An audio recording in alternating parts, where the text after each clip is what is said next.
todos. Eu pensei que era o Dr. Torrão que ia fazer a apresentação, fui apanhada aqui um bocadinho de surpresa. De qualquer modo, muito obrigada pela vossa presença na Fundação esta tarde. Eu sei que isto são vésperas de feriado e deviam estar em casa a querer fazer as malas, mas pronto.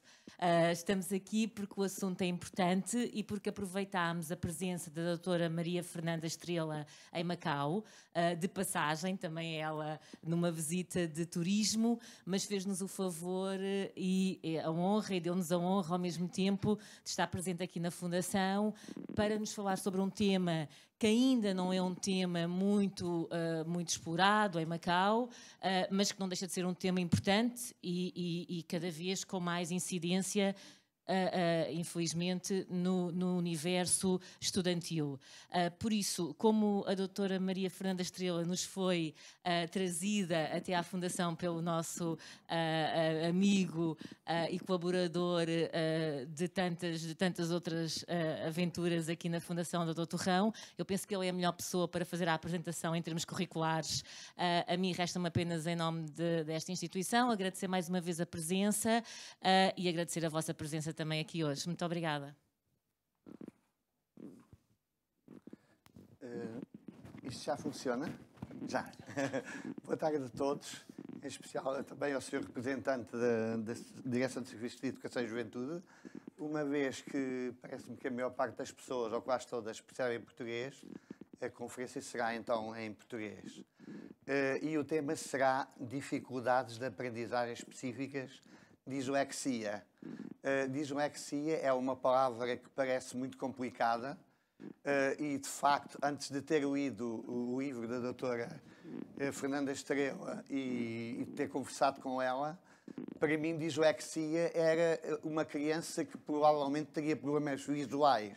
E, portanto, se fosse ao médico, o problema seria resolvido. Hoje sei que não é bem isso, mas também é certo que a dislexia não é nenhuma deficiência como outras que possam existir. Portanto, como terão a ocasião de ouvir, ela dirá em que é que consiste a dislexia e poderão, no fim, fazer perguntas. Eu irei agora apresentar a doutora Fernanda Estrela. Ela é natural de Leiria, é professora do primeiro ciclo do ensino básico, formada por uma escola de Leiria. No jornal saiu que ela era professora da Escola do Magistério, não era? Não é. Ela é professora de um agrupamento de escolas que em Macau são independentes, mas em Portugal as escolas foram agrupadas para efeitos administrativos. Portanto, ela é professora daquele grupo de escolas. Ela tem um curso de estudos superiores especializados em formação pessoal e social pela Escola Superior de Educação e Ciências Sociais de Leiria. É pós-graduada em dificuldades específicas de aprendizagem pela Escola Superior de Educação Paula Frassinetti do Porto, Portugal, e do Isla de Leiria, também Portugal, e tem o grau de mestre em Ciências de Educação Especial pela Escola Superior de Educação Paula Frassinetti do Porto. Foi professora durante 30 anos do primeiro ciclo do ensino básico. Atualmente leciona no agrupamento de escolas, tal agrupamento, das escolas Rainha Santa Isabel, em Leiria, num grupo 910 de ensino especial. Autora de um artigo científico Dislexia e Perturbações Associadas, Memória e Atenção, e um livro que tivemos a ocasião de oferecer aqui à Fundação e à Direção de Serviços de Educação e Juventude, e estão em Portugal, poderão vir para cá alguns, não houve oportunidade de os trazer, mas virão talvez em julho. Foi formadora do Programa Nacional do Ensino de Português em Portugal, é formadora e supervisora do Instituto de Avaliação Educativa e tem vindo a apoiar alunos com dificuldades de aprendizagem específica e a dar-lhes formação sobre a mesma temática. Numa entrevista que deu hoje de manhã, ela disse mais coisas, penso que a entrevista está acessível e poderão ficar a conhecer mais coisas. Posto isto, dou-lhe a palavra e vou-me sentar aí para se mexer melhor aqui também. E agradeço o convite da Fundação para falar deste tema, que é um tema que eu gosto muito. e, portanto, vou-vos falar, de facto, do que é a dislexia. A dislexia tem a ver com a dificuldade da aprendizagem da leitura. Se há, de facto, algum problema na leitura, falamos, então, de dislexia. Se ele está relacionado com a escrita, como depois irão ver, vamos falar de disortografia ou de disgrafia, se estará mais relacionado com o traçado da letra. Então, a dislexia ou as dificuldades de aprendizagem específicas não estão relacionadas nunca com um problema cognitivo, é uma disfunção que existe ao nível do sistema nervoso central, que vai provocar desordens cognitivas, linguísticas, perceptivas, motoras, académicas e emocionais também nas crianças ou de quem sofrer desta perturbação. Desculpem lá, que isto em vez de andar para a frente foi para trás. Um aluno disléxico revela dificuldades em selecionar as palavras adequadas para comunicar ao nível oral e escrito. Muitas vezes troca uma palavra por outra, que não pode até nem ter nada a ver com aquilo, mas para ele fazia-lhe sentido, porque ele achou que era parecida com uma palavra que ele conhece. Faz inversões, omissões ou adições, substituições ou troca de letras, sílabas, acentos ou palavras. Apresenta uma leitura com pouca fluência, onde a pontuação quase nunca existe e a acentuação também não, ou então trocam-na. Revela sequências temporais deficientes. Ele, para recontar um acontecimento da sua vida, é capaz de começar pelo que aconteceu agora, depois vai ao início da manhã, depois volta outra vez agora, e dificilmente os acontecimentos do dia-a-dia são difíceis de ordenar. Saber os dias da semana, os meses do ano, também são coisas difíceis para estes meninos. A letra apresenta, então, um traçado irregular e há meninos até que têm tendência a que ela fique mesmo imperceptível. A orientação espacial, a lateralidade, a destreza manual não existem. Portanto, têm grandes dificuldades também nestas áreas. É inseguro, desorganizado, revela cansaço e desinteresse pelos estudos, muitas vezes é chamado preguiçoso. Manifesta falta de atenção e de motivação. A memória visual é pobre, revela dificuldades em aplicar o que foi lido em situações de aprendizagem. Às vezes também há meninos que leem muito bem e nós achamos que a leitura está perfeita e não tiram nada do que leram, não perceberam nada do que leram, retirar a informação não é possível, não conseguem. Muitos deles também apresentam atitudes agressivas ou antissociais. Já tive uma vez um menino na sala que se virou que no intervalo encontrou o melhor aluno e do nada deu-lhe uma dentada. E todos ficaram muito... Porquê é que ele fez isto? Mas ele teve que expressar a raiva que ele tinha. Um ler tão bem e o outro não conseguia articular, nem falar corretamente. Não é deficiência, a disfunção dele, porque todos têm uma disfunção e cada um é um, e nunca são iguais. Não podemos dizer que estão todos ao mesmo nível, não estão. Portanto, cada um tem o seu tipo de disfunção. Em síntese, então, estes alunos revelam dificuldades na leitura, que é hesitante, pausada, silabada, inexpressiva, até pode ser expressiva também, mas sem informação.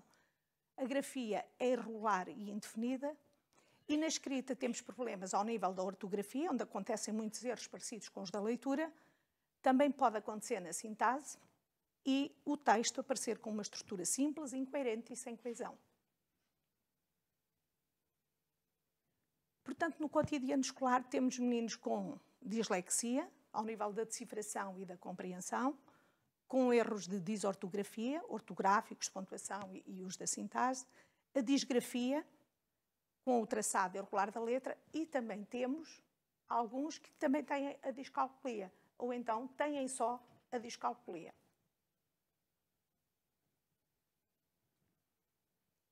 O que é que nós ouvimos, de facto, dizer? Inseguros, que têm uma baixa autoestima, que a oralidade é melhor, revelam criatividade, são desconcentrados e desorientados. E por isso, às vezes, nós pedimos, e agora também com a nova legislação que nós temos, que saiu o ano passado, com o Decreto-Lei 54, para estes e para muitos dos outros, nós podemos avaliá-los também pela oralidade, dar-lhe grande importância à oralidade. É importante que os colegas, os professores, valorizem bastante a oralidade nestes meninos, porque eles, na escrita, não são tão bons. Não é só na disciplina de português, porque isto depois atravessa todas as disciplinas, e há disciplinas onde eles são muito bons, na história, podem ser muito bons nas ciências, e depois quando vão a escrever e a expressar a informação, não conseguem, e portanto temos que dar mais valor ao conteúdo e não tanto à forma como eles o transmitem. Disléxicos famosos temos muitos, eu fiquei até surpreendida, porque nem conheço da internet tantos, mas não sabia que a família Bacon também eram disléxicos e que não gostam da escola. Temos um famoso que foi aconselhado até a deixar de estudar. E outros. Portanto, cada um com a sua importância e, afinal, também são ou foram disléxicos.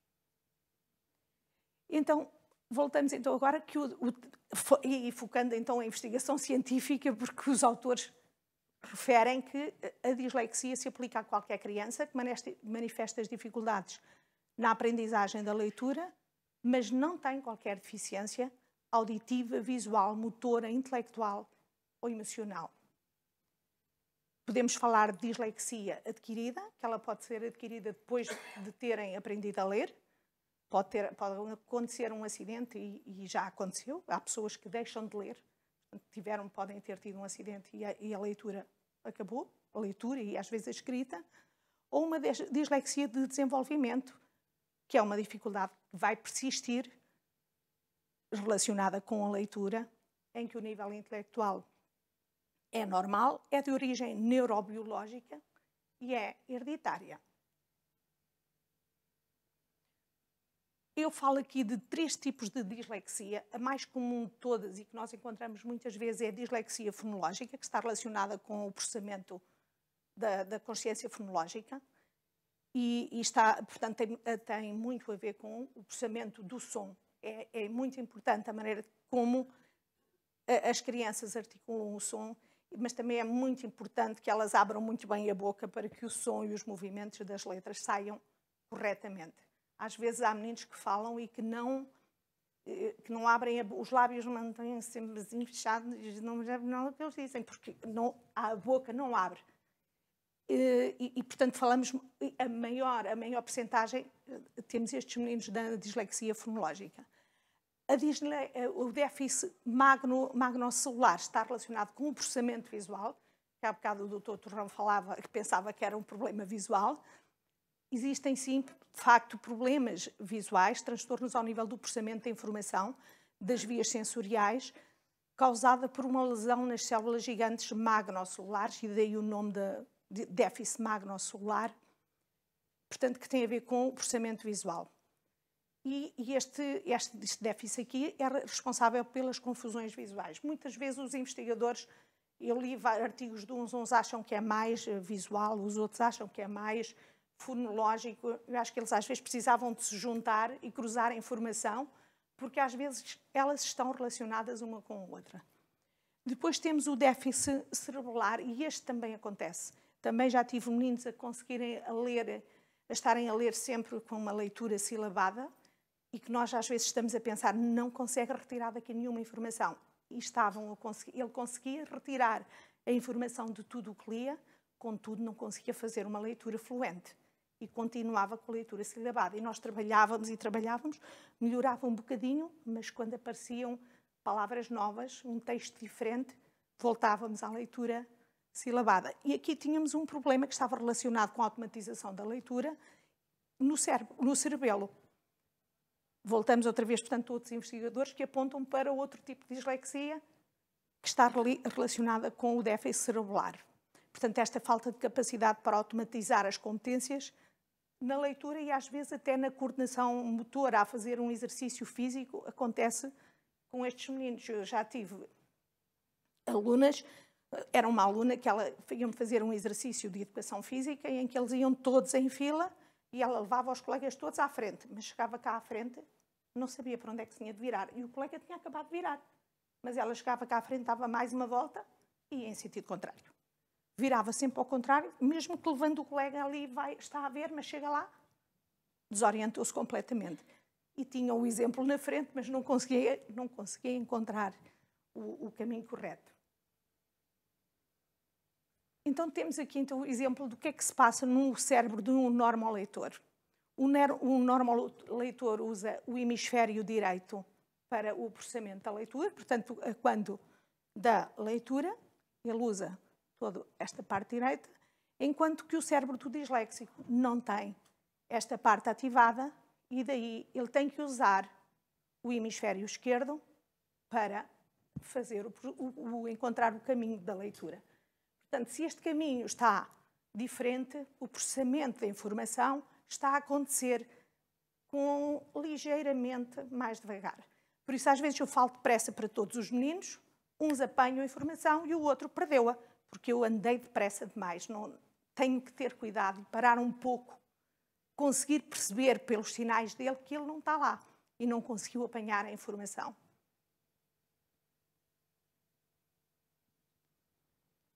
Voltamos aqui para uma visão moderna da leitura, em que há investigadores, o DAN defende que isto se ativa tudo de um modo rápido, enquanto que há uns que dizem que nós primeiro usamos a entrada visual, portanto visualizamos a letra, a palavra, depois vamos ativar ali a forma visual da palavra, depois vou chegar o acesso ao sentido, ao conhecimento, vou processar como a palavra é aquela e depois vou pronunciá-la. Há uns que defendem que aquilo é assim tudo em simultâneo, outros defendem que acontece cada uma das coisas na sua casinha. A verdade é que os milésimos de segundo necessários para que isto aconteça, no cérebro dos disléxicos, acontece mais devagar. E o que é que nós temos das causas da dislexia? O que é que acontece? Nesta imagem pequenina, que eu gostei sempre dela muito, o que é que isto me mostra? Mostra-me que quando da formação do cérebro, as células neuronais que vão fazer uma viagem até chegar lá ao cérebro, elas deviam ocupar cada uma o seu espaço, o seu local certo. Isto durante a gravidez. E o que é que vai acontecer? Algumas, em vez de irem para o local certo, juntam-se todas ali e vão provocar o tal déficit que depois, ou a disfunção e a disformação que depois vai acontecer durante a leitura. Porque, entretanto, os genes da dislexia, como queiram dizer, já conseguiram encontrá-los e daí os estudos dos investigadores apontarem para esta pequena informação. Fatores quais? Pedagógicos, sociais e outros. Estes são os ambientais. Os fatores internos temos um déficit ao nível do processamento visual e auditivo, uma imaturidade psicomotora, o desenvolvimento da linguagem muito pobre, disfunções ao nível do cérebro e depois temos os fatores pré- ou perinatais e os fatores genéticos. Todos eles vão são as causas da dislexia. E depois tem aqui alguns erros típicos que acontecem no português. Os barcos, trocamos ali o bre, o ne com me, no mar, o lobo, que acontece muitas vezes ser o lodo, o andão, este andão, trocam aqui o ão, os montes, em que levam o M e o N, mas eles mudaram de sítio. Então este aqui do es é frequente, passa a ser se. O B com V. Este tem a ver com muito, porque ainda há quem diga muito, e o N aparece a mais. Avançada, da primavera, e o R com o D. O U com o O, por todos os campos, foi eliminado o M. E aqui o brilhavam, então acontece o br, o lhe e o ão. E as flores, que aparece como uma adição. Portanto, erros típicos de um aluno disléxico. E pronto, todos eles nós já falámos. Desculpem, eu queria pôr a luz. Das inversões, em que troca o R do lugar, nas confusões, e isto acontece muitas vezes. Confusões fonéticas, o V com o F, viola, e o fiola, isto acontece muitas vezes. O estar, portanto, as adições, as omissões, repetições, às vezes repetem muitas palavras, e às vezes há bocados de frases que nem aparecem nos textos, quando eles já são maiores. As ligações, isto acontece mais no primeiro ciclo, ou então as separações, em que separam as palavras. Muito substituições. E depois temos ainda os erros de concordância, o género, o número e o tempo verbal na construção da frase, que não acontecem. Depois a pontuação, a falta de pontuação, a pontuação a mais, ou no sítio errado.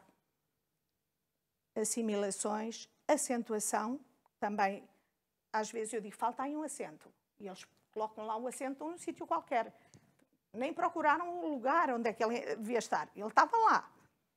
Depois também temos erros de translineação, as rotações e o desrespeito pelas regras da língua. Modelos de intervenção. É claro que a intervenção é muito importante. Nós temos também, há muitos investigadores que estudam as causas da dislexia, como é que acontece, qual é o tipo de dislexia.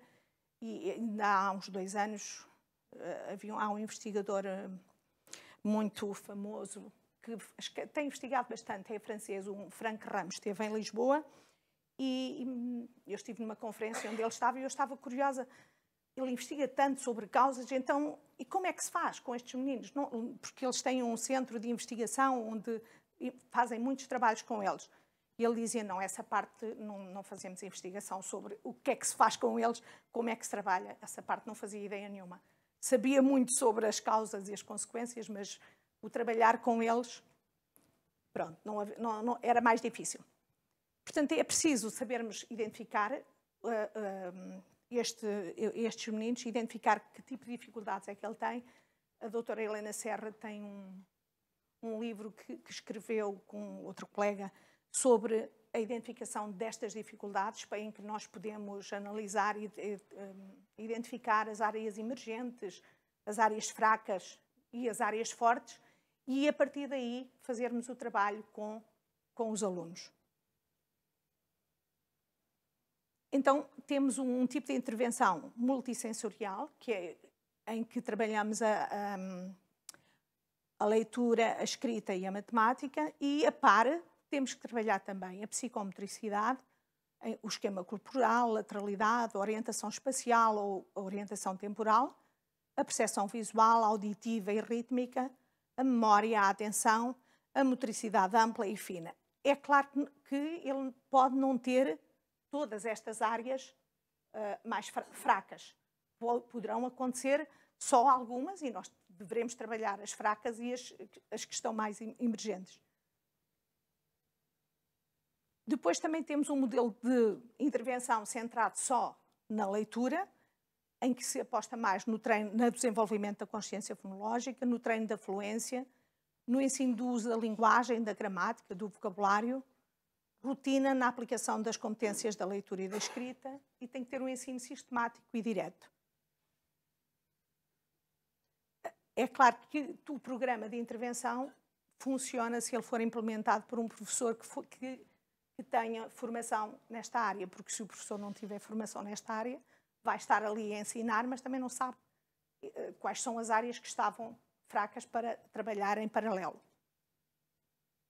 Portanto, devemos fazer então uma avaliação compreensiva, traçar o perfil do aluno e depois que a intervenção seja individualizada com as abordagens que já falámos. É claro que também o professor deve estar consciente deste tipo de dificuldades do aluno. O professor tem que se assegurar sempre que toda a informação é compreendida, esclarecer dúvidas, valorizar a oralidade, facultar mais tempo para completar os trabalhos, dar instruções verbais, orais e escritas, mas também visuais, dar constantemente estímulos ou reforços positivos, ajudar o aluno a desenvolver a capacidade ao nível da organização e da gestão do tempo, não valorizar os erros e as faltas e valorizar o conteúdo, ler as questões junto ao aluno, utilizar regras simples e claras. Eu queria acrescentar aqui, não sei se têm conhecimento, que em Portugal já existe desde 1998 uma ficha A, em que se identificam as dificuldades destes alunos na leitura, na escrita e também na matemática, e que vai permitir que na correção do exame desse aluno lhe seja desvalorizado o erro. Portanto, esta ficha já acontece, já existe desde 1998 e continua, portanto, continuamos sempre, a legislação vai sendo alterada às vezes, mas a ficha vai continua ainda a existir, o que é bom, porque estes alunos não podem ser prejudicados por causa deste problema quando da realização de um exame, porque em função, numa situação de stress, todas as dificuldades vêm e vão surgindo. Às vezes, quando eu corrigia os testes e mesmo as provas de aferição, verificávamos que nestes alunos começávamos muito bem, quando chegávamos à parte final, os erros caíam todos ali. Portanto, da última parte estava sempre, verificava-se mesmo a dificuldade dos alunos. Agora, o que é que eu tenho para vos mostrar? Alguns tipos de trabalho que eu costumo fazer com os meus alunos. Exemplos. Por exemplo, a leitura diária, e quando eu tinha turma era isto que eu fazia, a leitura diária, e fazia com eles, cronometrávamos a leitura e fazíamos um registro da leitura em voz alta. Quantas palavras lia num minuto? E isto era o registro que nós tínhamos. Portanto, aqui fazíamos o registro, apesar de fazermos a leitura diária, fazíamos o registro mês a mês para irmos percebendo o que é que ia acontecendo ao longo do tempo. E eles também iam-se apercebendo de se estavam a fazer, se a fluência deles estava melhor ou se estava a piorar. Estes alunos que eu tinha aqui sinalizados a amarelo, por acaso, eram os meus alunos disléxicos. Isto era a leitura, isto é para mim, portanto, eu precisava também de fazer a avaliação do trabalho. Ora, vamos lá voltar.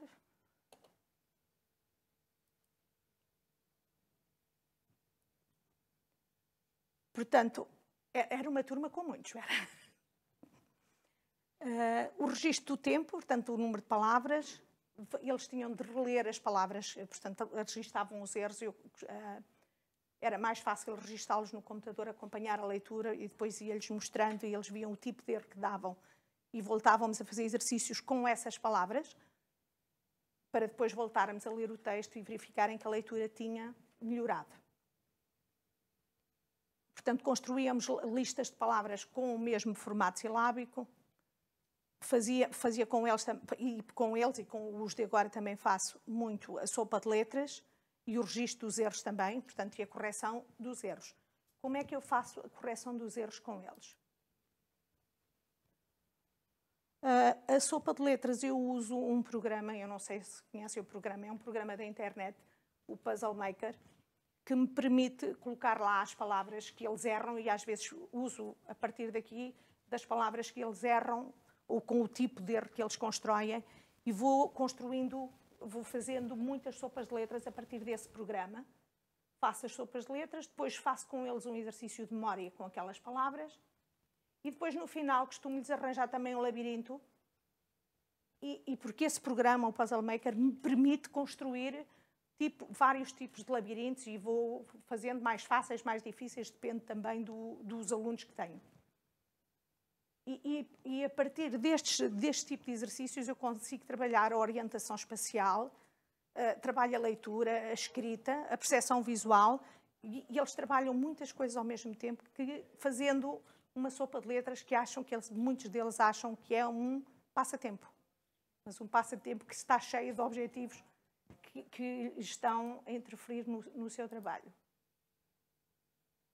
Quanto aos erros, o que eu faço com eles, não vou escrever a palavra muitas vezes, arranjo uma lista e fazemos isto em coluna. Ele escreve a palavra, assinala o sítio onde deu erro, vai dividir a palavra em sílabas, e depois vai tapar e vai escrever a palavra de novo. E também acontece às vezes fazerem isto e quando chegam ao final, tapam e a palavra sai com um erro outra vez. Havemos de voltar lá, escrevemos frases, usamos a palavra e depois ela no outro dia volta a acontecer e nós voltamos a fazer o exercício.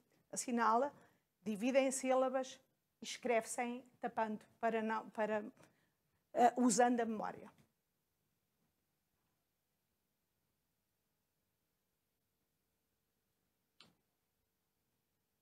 Também faço muito o criptograma e gosto muito deste exercício para trabalhar a leitura, a escrita, a memória. Às vezes eles precisam de estudar e o exercício serve-lhe também de estudo, depende do tema que estão a desenvolver. Neste caso aqui era sobre o esqueleto e eles iam memorizando, iam construindo, normalmente eu dou-lhes uma palavra, por exemplo aqui eu dava-lhes a palavra esqueleto, e eles a seguir vão ter que assinalar, vão ter que colocar as letras, aqui os números, e têm que pegar na letra e só pode fazer o exercício no sentido da leitura. Ele está proibido de chegar aqui e fazer isto. Não pode. Só pode usar o sentido da leitura. Vai para lá e volta e continua nisto. E isto às vezes vai crescendo e eles no final também se queixam que os olhos estão a arder e que estão a doer. E eu digo, ótimo, estiveste a trabalhar, senão não te doíam nada. Porque, de facto, o exercício obriga a muita atenção, muita concentração, trabalham a leitura, trabalham a escrita, escrevem erro. Aquilo não funciona, porque depois sai uma coisa sem sentido e eles têm que perceber o texto. Portanto, vão descobrir que não estava, se escreveram um erro e distribuíram a palavra errada, eles percebem que aquilo não está correto.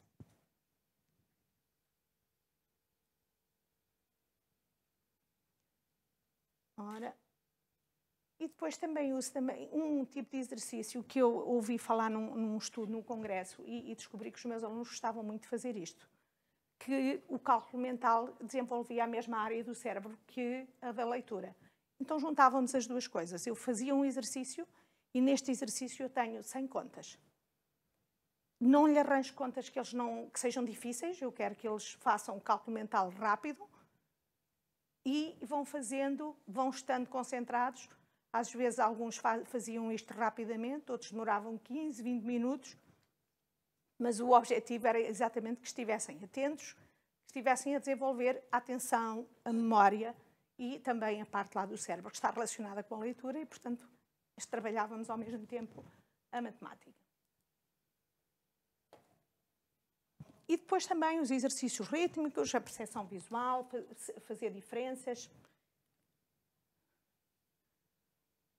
E pronto, isto para chegarmos ao fim, que o programa de leitura, de facto, se ele for feito e aplicado sistematicamente, acaba por desenvolver as áreas do cérebro que não estavam lá e que depois da intervenção começaram a aparecer.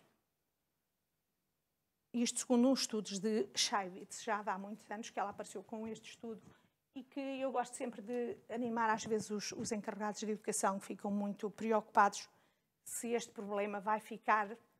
Ele vai ficar, mas nós vamos conseguir minimizar a situação. Portanto, um aluno com estas dificuldades, se tiver a intervenção, será com certeza, terá um melhor desempenho na leitura e na escrita. E pronto, é o que eu tinha para vos dizer sobre isto.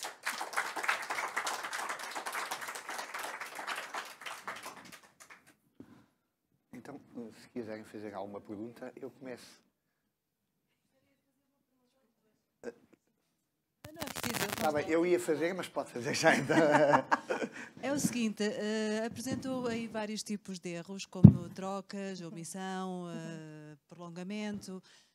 Esse tipo de erros muitas vezes também ocorre durante o processo de aprendizagem da leitura, certo? Sim, também pode acontecer. Não se pode confundir. Existe uma idade para fazer a avaliação Ou despista, dislexia. Quanto mais cedo fizermos, melhor. Mas, por exemplo, se fizermos aos 6, 7 anos, não corremos o risco de termos um falso negativo ou um falso positivo? Eu penso que não, porque quando se faz a avaliação, não fazemos a avaliação, ou seja, o psicólogo, porque eu posso fazer a avaliação compreensiva, mas não, que serve só para eu trabalhar, não para eu diagnosticar, embora ela não me falhe muito, mas os psicólogos aplicam vários tipos de testes. Portanto, não aplicam só um, eles vão-lhes aplicar a VISC, existem vários tipos de testes que vão aplicar e que nós vamos verificar face a esses vários tipos de testes. Este menino é disléxico. Mas nós também conseguimos ver, por exemplo, na pré, que há áreas que eles precisam desenvolver, como a orientação espacial, a percepção visual, o ritmo, a consciência fonológica. E se isto não está tudo muito bem desenvolvido, provavelmente alguma coisa está aqui que precisamos trazer. Às vezes, os educadores costumam dizer: o menino é imaturo, é melhor ficar mais um ano. E eu costumo dizer aos pais: só fica se souber o que é que ele vai fazer no ano a seguir. Se é só porque é imaturo, e a educadora não vai dizer que vai desenvolver a percepção visual, que vai desenvolver a consciência fonológica, que vai desenvolver o ritmo, então não vale a pena ficar. Agora, se ele vai ficar para eu desenvolver aquilo que não está desenvolvido, então está bem, ele fica. Porque eu vou trabalhar as áreas que não estão desenvolvidas. E isso é importante. Portanto, eu não vou dizer que ele na pré é disléxico. Agora, se ele tem os pais disléxicos, ele tem um grande potencial para vir a ser. Agora, se no primeiro ano ele começa a aprender, começam a dar as letras e a memória começa a falhar, ele vai começar a trocar logo nas vogais. Eu troco o A com o E, não sou capaz de memorizar um O, e depois vem a seguir e dou um P e o T.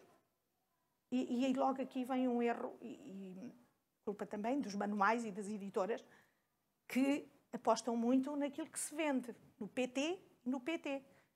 E depois os meninos trocam o P com o T, porque são duas oclusivas que estão ali muito juntinhas, e dificilmente, quando se troca o P com o T, já estamos a ver que temos aqui um problema. E depois avançam, mas às vezes já há colegas que deixam-nos ficar ali. Enquanto não soubermos o P e o T, não vamos avançar. E vamos ficar ali. E ficamos ali. E somos capazes de estar ali, se calhar 2 meses, 3 meses no P e no T, que os meninos já estão tão cansados de PT, e continuam a trocar sempre o P com o T. E eu vou avançar, e se eu for avançando, pode ser que apareça mais alguma que vá ficando. Mas isto só para lhe dizer que só aqui já está um sinal que alguma coisa não está bem. Portanto, tem aqui a consciência fonológica. Às vezes eles não são capazes nem de memorizar uma frase. Os pais às vezes podem até dar um recado, por exemplo, ou até o professor pode lhe dizer: vai à mala, tira a bolsa e tira o caderno. E ele trouxe só o caderno. A bolsa ficou lá, esqueceu-se. Portanto, às vezes, 2 recados, e nestes meninos, eles dão logo o sinal. Esquecem, só fazem um. Portanto, há sinais que nós temos que pensar que pode ser só isto com o tempo vai lá, mas depois vai avançando e o erro vai aumentando. Quanto mais cedo nós detectarmos o problema, melhor. Conseguimos corrigir-se melhor o aluno no início, por exemplo, do primeiro ano, ou mesmo no primeiro ano, com dificuldades no primeiro ano, é mais fácil a correção e apesar de continuarmos sempre a trabalhar outras áreas com eles, conseguimos mais rapidamente ver o sucesso do que às vezes conseguimos ver no 4º, no 5º, no 6º, no 7º, aí é muito mais difícil. Mas consegue-se ver, mas é difícil. A outra questão prende-se com o facto de, em Macau, vivermos uma situação de bilinguismo. Essa questão poderá potenciar, de alguma forma, alguns casos de dislexia? Ou não existem registros? Não conheço sobre a parte do bilinguismo. Sei que os alunos disléxicos existem em maior quantidade com a língua inglesa, porque o inglês é uma língua mais opaca e mais difícil, ainda por causa da consciência fonológica, e aí a percentagem dos disléxicos é muito maior. Sei que também já há estudos sobre a dislexia em chinês, que também já encontrei informação sobre isso. A verdade é que se ele tem dificuldades na leitura numa língua, ele vai tê-la na outra língua também. Ela vai existir com certeza na outra língua. E então, o que eu conheço mais, de facto, do português e do inglês, sempre que eu tenho os meus alunos disléxicos a português, eu tenho que ter sempre cuidado de informar das colegas de alemão ou de francês, do inglês. Sim, vamos ter dificuldades com estes meninos. Vão apresentar muitas dificuldades nas línguas também.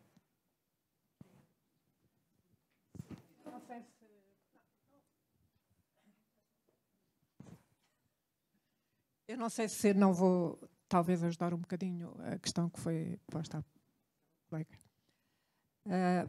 Falou-se ali, a Estrela fez o favor de nos chamar a atenção que há determinadas preocupações pedagógicas que devemos ter.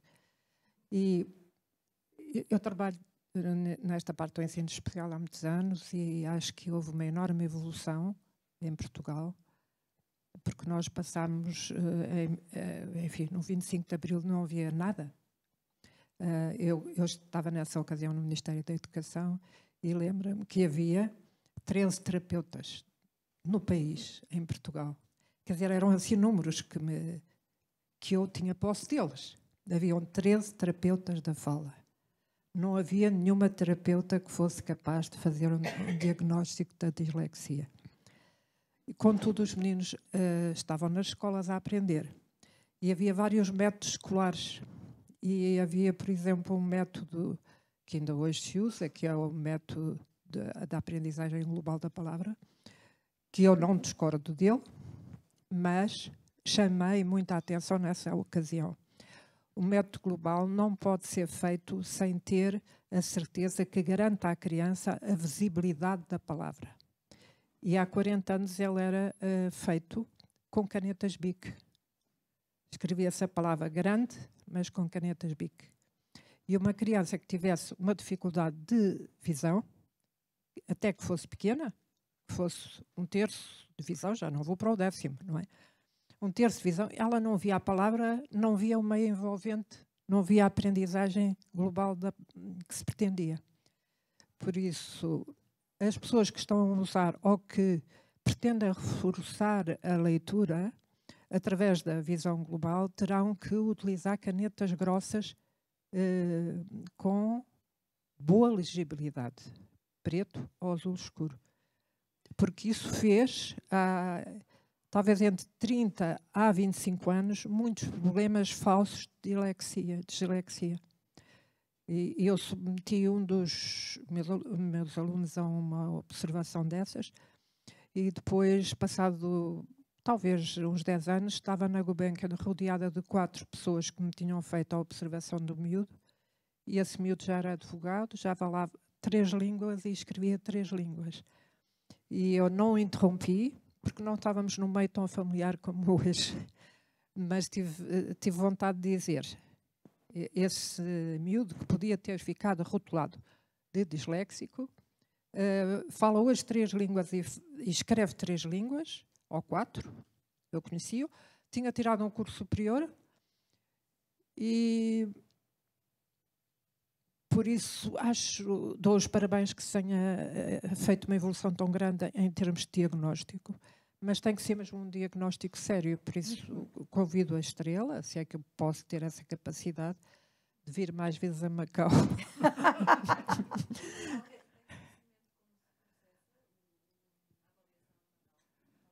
Não, eu tenho curiosidade. Sim,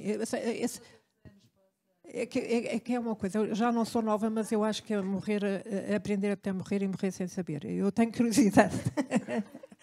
A minha especialidade é precisamente na produção dos materiais. Eu sou pintora, produzo jogos e materiais didáticos para as escolas e promovendo precisamente o processo da integração e do sucesso escolar das crianças. Por isso, no fundo, posso completar um bocadinho a competência e a sabedoria da nossa colega. Obrigada.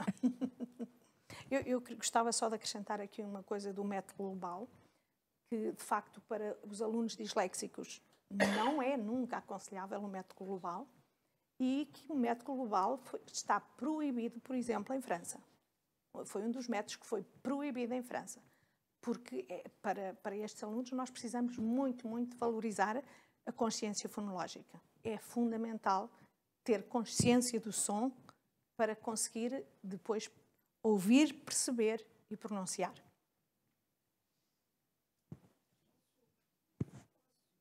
Faz favor.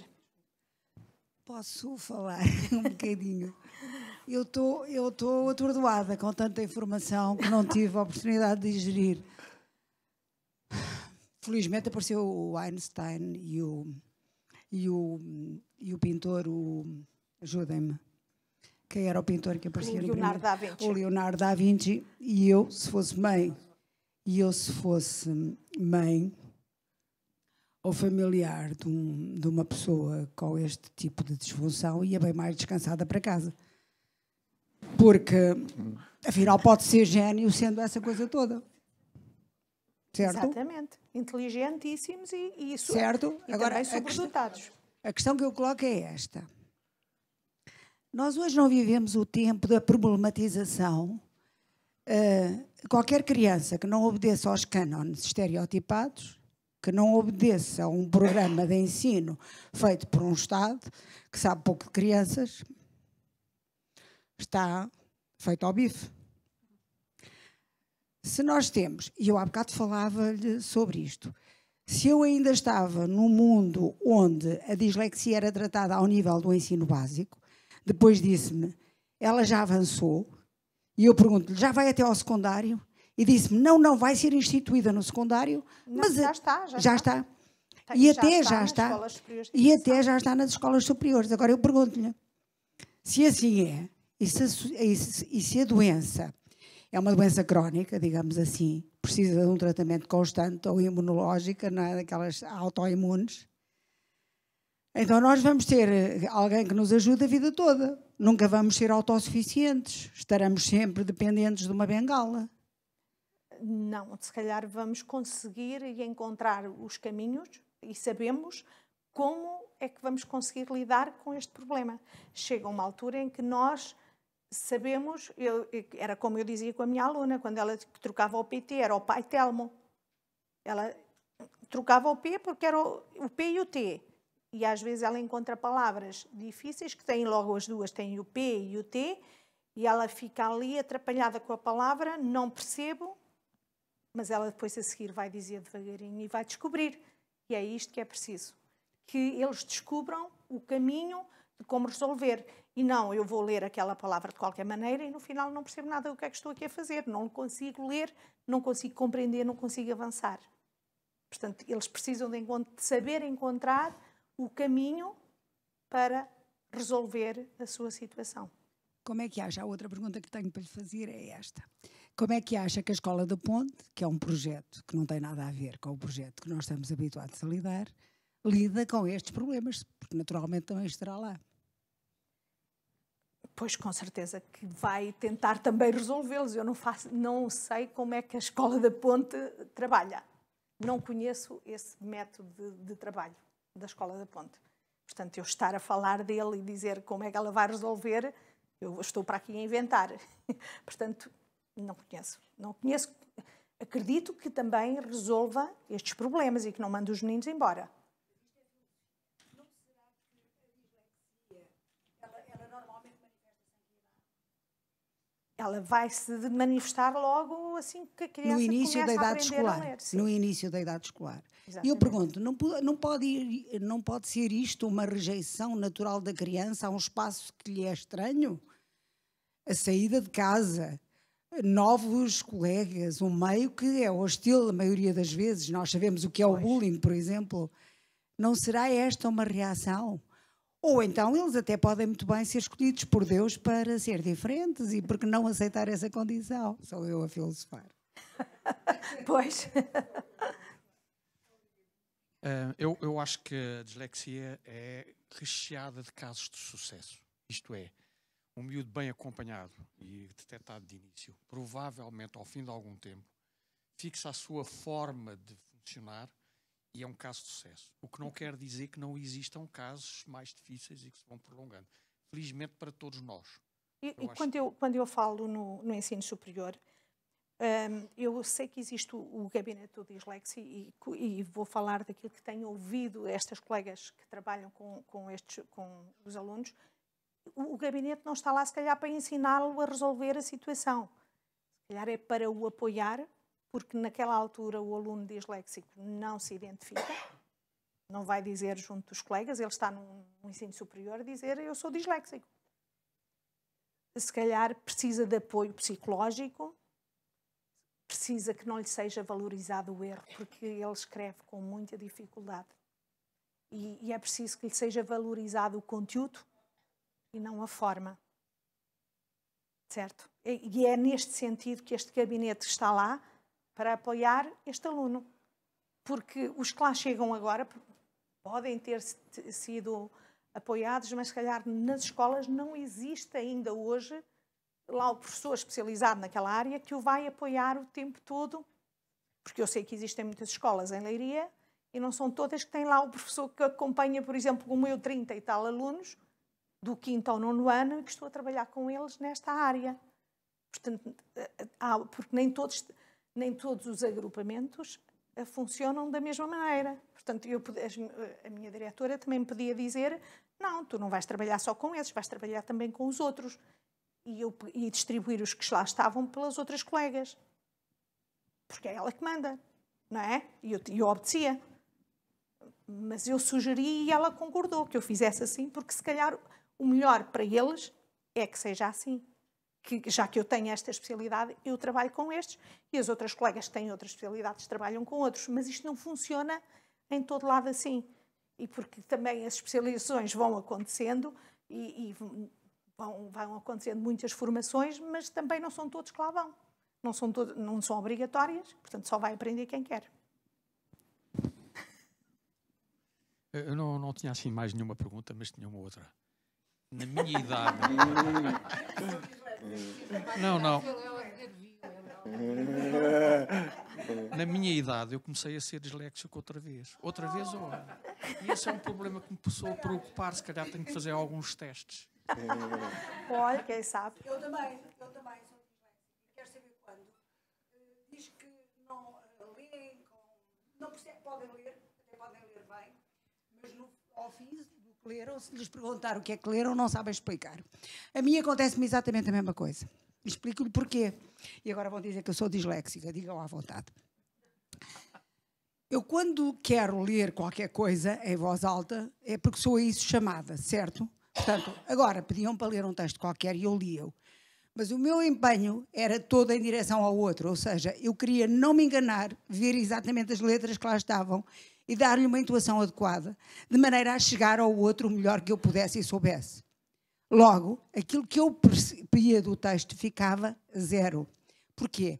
Porque a leitura é um ato isolado. Eu chego muito mais próximo, onde quer que seja, em termos de leitura, se estiver sozinho a digerir aquilo que leio, do que se eu estiver num todo onde sou absorvida por esse todo. Sim, mas quando eu falei há bocadinho da dislexia de superfície, não fui eu quem inventei.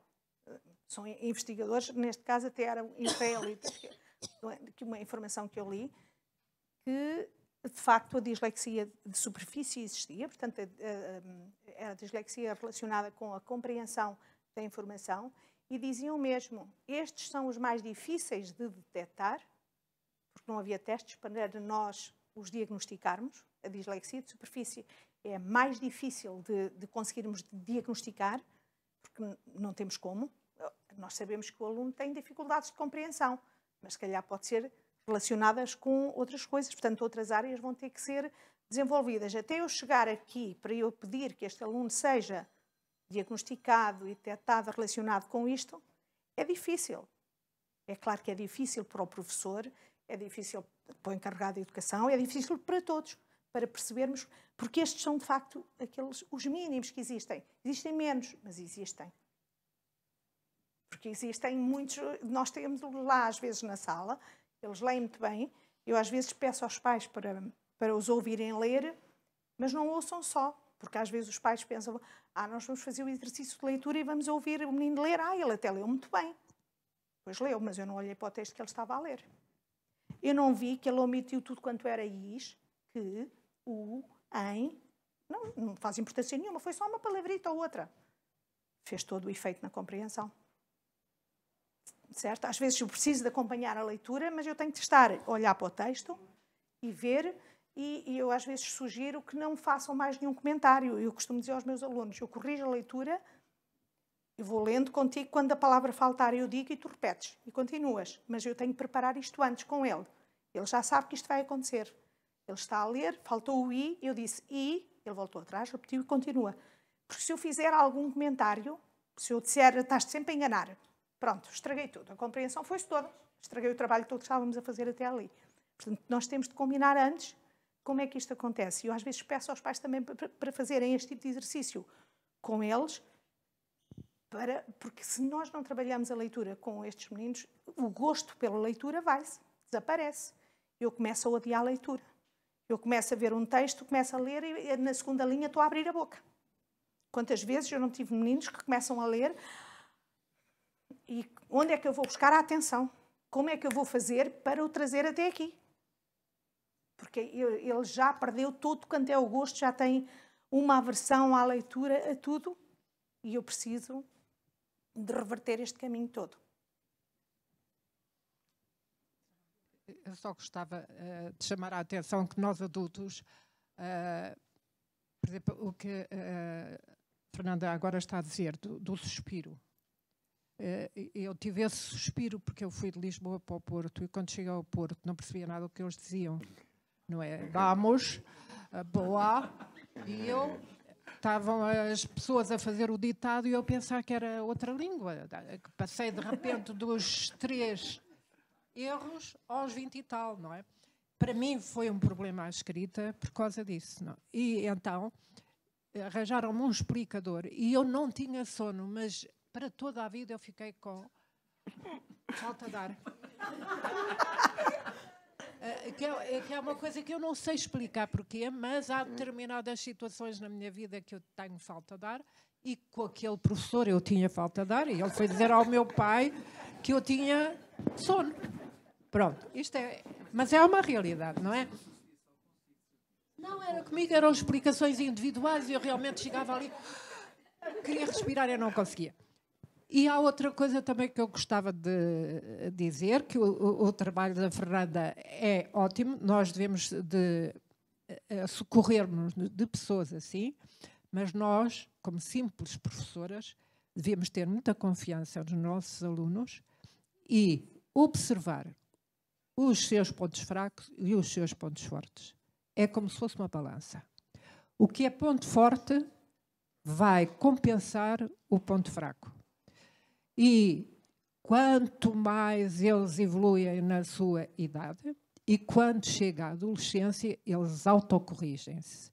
E isso é que muitas professoras que estão no primeiro ciclo ainda não têm essa experiência. Porque a capacidade de autocorreção no adolescente é espantosa. É espantosa. E por isso, colegas, eu não sei a que nível é que estão, mas muita esperança e convidem muitas vezes a Fernanda.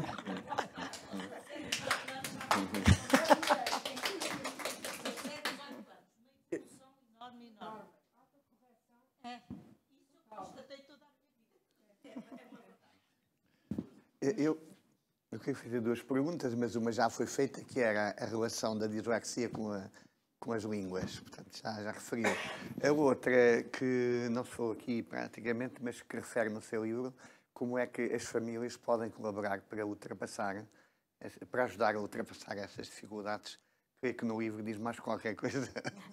Se tem assim alguns exemplos, é claro que coisa que nos possa é fundamental a relação com a família e o trabalho da família, porque estes meninos têm tendência a não gostar de ler e muitos dos exercícios que nós temos que pedir a colaboração da família. Na percepção temporal, o recontar os acontecimentos do dia-a-dia, o ir fazer um recado e depois, em vez de lhe dar uma informação, eu dou-lhe 2 e eu vou-lhe pedir para ele fazer. O ano passado tinha uma menina de 1º ano que estava, portanto, na aprendizagem da leitura, mas palavras com 2 sílabas ela dizia muito bem, palavras com 3 sílabas, uma era omitida. Então eu pedi à mãe para brincar com ela, com as palavras, dividir as palavras em sílabas. Iam de férias, ok, então olha, vamos lá e vamos... Quando aparecerem palavras com 3 sílabas, a mãe vai começar a dizer a palavra em sílabas. E vai-lhe pedir para ela repetir. Quer seja a palavra copo, quer seja a palavra carro, as palavras que aparecem, vão brincando com as palavras.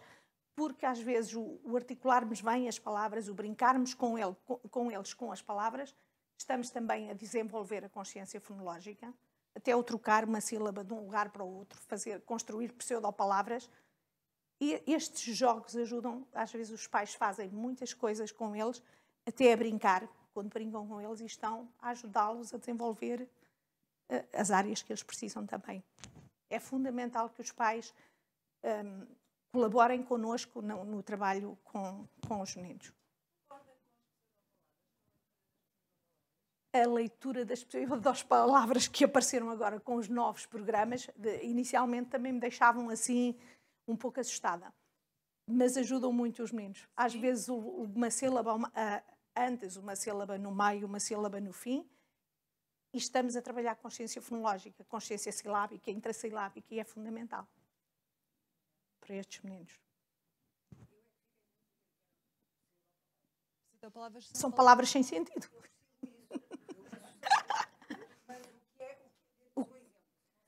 Ora, vamos lá.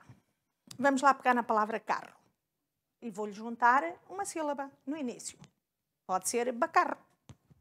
Já é uma palavra que tem 3 sílabas. Bacarro. Não tem sentido nenhum, mas é uma pseudopalavra. E eu, enquanto leio e divido em sílabas, estou a treinar a leitura de uma palavra sem sentido nenhum. Não é? Mas que vou trabalhando com eles e pronto, trabalhamos a consciência fonológica. Não sei, se tem mais alguma questão.